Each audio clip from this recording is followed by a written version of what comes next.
उत्पन्न होगा तो हिंसा हो सकती है, और कारण उत्पन्न नहीं होगा तो हिंसा नहीं होगी। हिंसा का जो मतलब होता है अहिंसा का, कि किसी भी प्रकार की हिंसा को बर्दाश्त न करना अहिंसा है। जैसे लोग कहते हैं कि हम अहिंसावादी हैं, आप अहिंसावादी तब हैं जब आप हिंसा को बर्दाश्त नहीं करते हैं। यानी कोई हिंसा अगर कर रहा है उसका प्रतिकार आप जब करेंगे तब आप अहिंसा के पुजारी हैं। अगर आप हिंसा को बर्दाश्त कर रहे हैं तो आप अहिंसा के पुजारी नहीं हैं। अपनी रक्षा के लिए हमें हिंसा करनी, अगर करना पड़ेगा तो हो जाएगी, ऐसा तथागत बुद्ध कह रहे। अरे भाई घर में सांप निकल आए, खतरा उत्पन्न हो गया, कारण उत्पन्न हो गया तो मारा जाएगा कि नहीं मारा जाए? मारा जाएगा ना। खेती में कीड़ा लग गया है, अब उसको अब कहेंगे कि हम तो अहिंसा के पुजारी हैं। अरे कारण नहीं है तो है, अब कारण उत्पन्न हो गया है तो मारना जरूरी है। और अहिंसावादी सच्चे मायने में वही है जो सक्षम है, जो कमजोर है वो का अहिंसा। कहे क्षमा शोभती उस भुजंग को जिसके पास गरल है, क्षमा शोभती उस भुजंग को, और जिसके पास गरल है उन्हें क्या, जो दंतहीन विषहीन विनीत सरल है वो का क्षमा करेंगे। क्षमा तो शेर कर सकता है ना कि चलो हम मैंने छोड़ दिया। अब कोई अदना सा आदमी कहे कि मैंने शेर को क्षमा कर दिया तो आप वो बात तो हजम नहीं होने वाली है ना। क्षमा कौन करता है? जो बलशाली होता है, जो प्रभावशाली होता है, जो सक्षम होता है, उसको क्षमा शोभती है। क्षमा शोभती उस भुजंग को जिसके पास गरल है, जिसके पास विष है, उसको क्षमा शोभा देती है। और जिसके पास कुछ है ही नहीं है, अब केचुआ अगर कहे कि हम क्यों क्षमा कर दिया तो ये बात जो है, तो ये है अहिंसा का सिद्धांत। तथागत ने कहा प्राणात प्रातः बेरमणि सिक्खापदम समाधियाम, हम प्राणों की हिंसा अतिपात नहीं करेंगे। भारत की सीमा पर जो 13 लाख सैनिक लगे हुए हैं वो अहिंसावादी फौज है हमारी। भारत की सीमा की रक्षा के लिए जो हमारे 13.5 लाख सैनिक लगे हुए हैं वो हिंसक नहीं है, वो अहिंसावादी हैं। हाँ, वो हिंसा को बर्दाश्त नहीं करते हैं। जैसे ही कोई हिंसा करता है उसका प्रतिकार करते हैं, लेकिन वो हिंसा नहीं करते हैं। उसमें लोग जो हमारे किसान को बेटे जब जाते हैं उसे कहते हैं कहां जाते हैं? कहीं डिफेंस में है, डिफेंस में यानी सुरक्षा में है। तो ये अहिंसा का सिद्धांत, अहिंसा का बड़ा व्यापक सिद्धांत है, लेकिन लोगों ने बहका दिया है। इसके बाद हम सभी लोगों ने ग्रहण किया अदिन्न दाना बेरमणि सिक्खापदम समाधियाम। अदिन्न दाना बेरमणि सिक्खापदम समाधियाम का मतलब किसी दूसरे की वस्तु नहीं लूंगा, इस बात की मैं शिक्षा ग्रहण करता हूं, अर्थात चोरी नहीं करूंगा। चोरी क्या है? किसी का वस्तु आपने ले लिया है और उसका मूल्य नहीं चुकाया है, और या तो उसके संज्ञान में नहीं है, वही क्या है? चोरी है।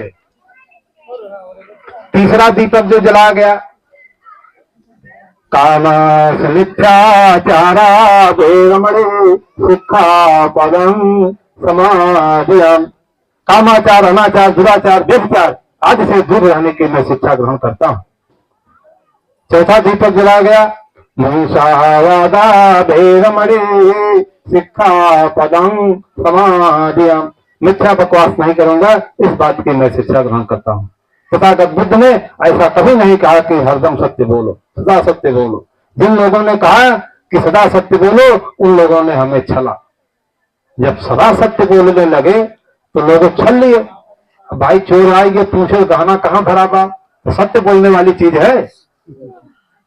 सदा सत्य बोलने का तो यही मतलब होगा ना।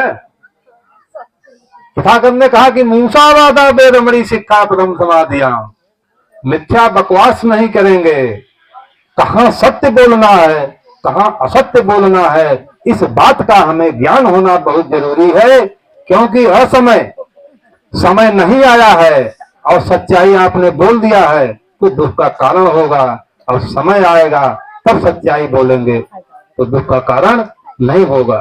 समय नहीं आया है, आपने सच्चाई बोल दिया है, सच बोलने का समय होता है, और समय नहीं है तो शांत रहिए, जो समय आएगा तब बोलिएगा। तो असमय, समय नहीं आया है, असमय बोला गया सत्य, समय पर बोले गए झूठ से भी ज्यादा खतरनाक है। असमय बोला गया सत्य झूठ से भी ज्यादा खतरनाक हो सकता है, और समय पर बोला गया असत्य सत्य से भी श्रेयस्कर हो सकता है।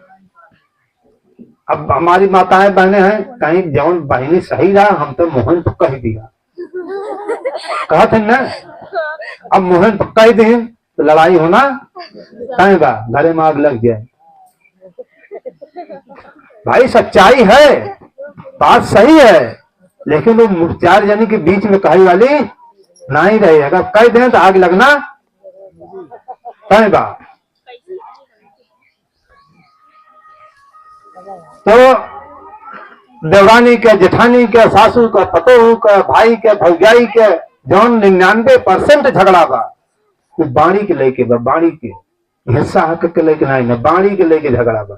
अरे कैसे बोल दी हमें कैसे कह दी, वैसन कह दी, 4 जनी खड़ी रही वही समय कह गई, पतोहू की निंदा करे लागे, जहाँ 4 मेहरारू खड़ी रही वही बताई, जोहत रहे कि फलनिया आई तब बता। मतलब समय उचित नहीं है, फिर भी आप जो है उस बात को बोल रही हैं, तो आग लगना तय है। 5वां दीपक जला गया, सुधा मेरे मज्जपमादत्थाना भेदमणि शिक्षा पदम समाधिया। कच्ची शराब पक्की शराब का सेवन नहीं करूंगा, इस बात की मैं शिक्षा ग्रहण करता। ये सील है, ये सील है, इसी सील पर चलना है। यही हमारी माताएं बहने मंगल सूत्र के रूप कहते हैं कि भैया गांठ बांध ले, मंगलकारी परिणाम थे, तो के गांठ बांध के गले में पहनने लागे नहीं है। मंगल फार्मूला है, सूत्र, पाली में सूत्र है, हिंदी में सूत्र है, इंग्लिश में फार्मूला है। ये गले में जो आप लोग मंगल सूत्र पहनती हैं, भगवान बुद्ध का दिया हुआ मंगल फार्मूला है। बाद में लोगों ने बहका दिया कि अरे आपके गले में जितना महंगा मंगल सूत्र होगा, आपके पति की आयु इतनी लंबी होगी, कह दिए ना। अब बताइए 2.5 लाख का मंगल सूत्र पहन ले, आपका पति चोरी करता हो, मिथ्या बकवास करता हो, कामाचार अनाचार करता हो, शराब पीता हो, मंगल होने वाला है? 2.5 लाख 5 लाख का मंगल सूत्र पहनेगा। तो ये तो सील का पालन जब करेंगे तब न मंगल होगा। तो यह मंगल फार्मूला ये हृदय में धारण करने की वस्तु है, गले में धारण करने से कुछ नहीं होगा। ये हृदय में धारण करने की वस्तु है। ये फार्मूला जब हृदय में धारण करेंगे तब मंगल होगा, गले में धारण करने से मंगल नहीं होगा। ये श्रृंगार की वस्तु है टोटल। इसका पति के उम्र से कोई लेना देना नहीं है। पति की उम्र से लेना देना है 5 सील का। तो सील पालन कठिन है, ये बड़ा कठिन काम, आसान नहीं।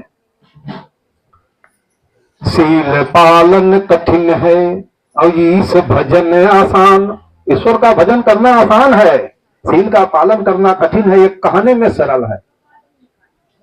सील पालन कठिन है और ईश भजन आसान, और सील छोड़ी ईश्वर भजन इतना जन्म दान। बड़े बड़े संत, मठाधीश, महात्मा, बड़े बड़े साधु सब जेल में बंद हैं।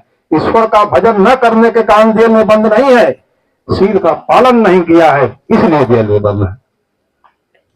सील को भंग किया है, सील का घात किया है, इसलिए जेल में बंद है। किसी के ऊपर यह आरोप नहीं लगा है कि आपने भजन नहीं किया है इसलिए बंद है। सबके ऊपर आरोप लगा है कि आपने सील का पालन नहीं किया है, सील भंग किया है। नहाए गंगा गोमती और धोए मन के मैल, और मल मल धो शरीर को रहे बैल के बैल।